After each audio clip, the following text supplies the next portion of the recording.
हे आमचे मुख्यमंत्री ते म्हणतात की आता आम्ही विरोधी पक्षाचे बुरके फाडणार। अरे आम्ही हिंदू आहोत ना, बुरका कुठे कधी तुम्ही काय घालताय आम्हाला? हा, तुम्ही तुमच्या डोक्यात बुरखा आहे, आमच्या नाहीये। पण लोकसभेमध्ये जे काय झालं ते मुख्यमंत्र्यांनी पाहिलं का? पाहिलं? आणि हा मुद्दा म्हणून मी कालचा लोकसत्तेचा, सध्या लोकसत्ता का? कारण तुम्ही म्हणाल सामना काय, सामना तर लिहितोच, सामना तर अगदी परखडपणाने, आणि ते सत्य लिहितो। उगाच काहीतरी बोलायचं, काहीतरी वाभाडे काढायचे म्हणून सामना कोणाचे वाभाडे नाही काढत। पण ही आमची जी काय बांधिलकी आहे, लोकशाहीचा चौथा स्तंभ, पाचवा स्तंभ, किती स्तंभ आहेत ते आहेत की नाही जागेवर, हा सुद्धा एक प्रश्न आहे, संशोधनाचा विषय। पण हा कालचा लोकसत्तेचा अग्रलेख मुद्दामून तुम्ही वाचला नसेल तर वाचा, आणि देवेंद्र फडणवीसांना छान असं पार्सल करून पाठवा की वाचा काय लिहिलं याच्यामध्ये। महिला आरक्षण आम्ही होऊ दिलं नाही। अरे मी तर, माझं स्टेटमेंट आहे, महिला आरक्षण आत्तापासून जाहीर करा, आत्तापासून करा।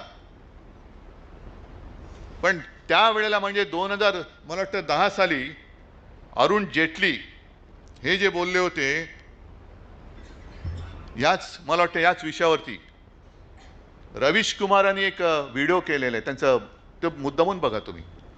दोन दोन त्यांचे एपिसोड जे आहेत ते मुद्दामून बघा, हे त्यातलंच मी सांगतोय।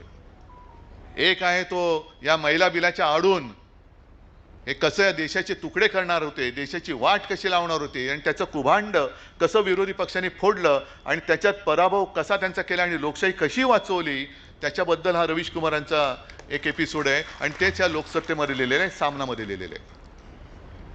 हा काय नवा विषय नाहीये, हा विषय जुना आहे। पण त्यावेळेला म्हणजे अरविंद रवीश कुमारांचा जो एपिसोड आहे तो मुद्दा तुम्ही बघा, त्यांनी सांगितले की हा विषय संसदेत मांडला पाहिजे होता, कदाचित मांडला गेलाही असेल आत्ता।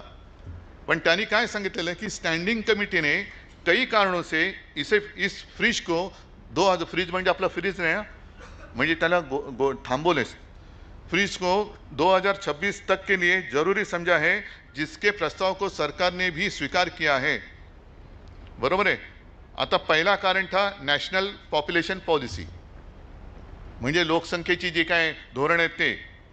इस बात के अनुमान है कि 2026 तक वह साल होगा जब हम जनसंख्या वृद्धि की स्थिरता के लक्ष्य को हासिल कर सके।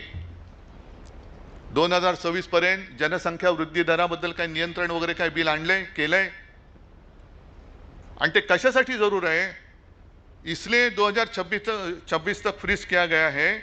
दूसरा कारण यह है कि कई ऐसे राज्य हैं जो फैमिली प्लानिंग प्रोग्राम को अच्छे से लागू कर रहे हैं और कुछ नहीं कर पा रहे हैं। हे कारण आहे की काही राज्य कुटुंब नियोजनाचा कार्यक्रम व्यवस्थित पार पाडतायत, काही तिकडे कोणाचंच काही लक्षच नाहीये।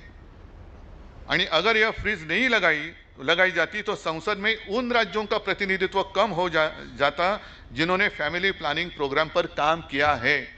म्हणजे कुटुंब नियोजन करणे हा गुन्हा आहे। मोहन भागवतांचं ठीक आहे, मुलं जन्माला घाला, पोषणार कोण? नोकऱ्या तुम्ही देणार आहात?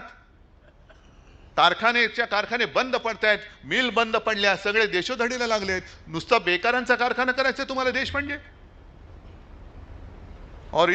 और जो उसे ठीक से लागू नहीं कर पाए उन राज्यों को और बढ़ावा मिलेगा कि वह इस पर काम ना करे, क्योंकि उनका प्रतिनिधित्व बढ़ेगा। ऐसी स्थिति ना पैदा हो इसके लिए यह तय किया गया है कि 1971 की जनगणना के आधार पर सीटों की जो फ्रीजिंग हुई थी उसे 2026 तक ऐसे ही रहने दिया जाए। केंद्र और सरकार दोनों के स्तर पर। मग अजून 2026 पर्यंत तुम्ही धोरण ठरवलं नाही आहे, त्याच्यावरती काही अंमलबजावणी नाही झालेली आहे। पण अरुण जेटली सारखा एक माणूस, जबाबदार माणूस, त्या लोकसभेत त्यांनी म्हटलेलं आहे, त्यांचं भाषण आहे, त्या रवीश कुमारांच्या त्या एपिसोडमध्ये बघा। आणि मग देवेंद्र फडणवीसांना सांगायचंय की आज तुमच्या भाजपात अरुण जेटलींच्या पातळीचा कोणी नाही, हे देशाचं नव्हे तुमचं दुर्दैव आहे। पातळीचा इकडे प्रश्न नाही आहे, पातळी एवढ्या खालच्या पातळीवरती आम्ही येऊच शकत नाही। कोणासाठी तुम्ही करताय हे सगळं? राज्य पाहिजे, देश पाहिजे, कशासाठी पाहिजे? आज सुद्धा तिकडे तुम्ही एका बाजूला महिला आरक्षण, आम्ही विरोधकांचे मुखवटे उतरवणार, बुरखे फाडणार, ठीक आहे फाडा, पण तिकडे बंगालमध्ये एकटी महिला ममता बॅनर्जी जी वाघिणीसारखी लढते, जिंकल्याच पाहिजेत त्या.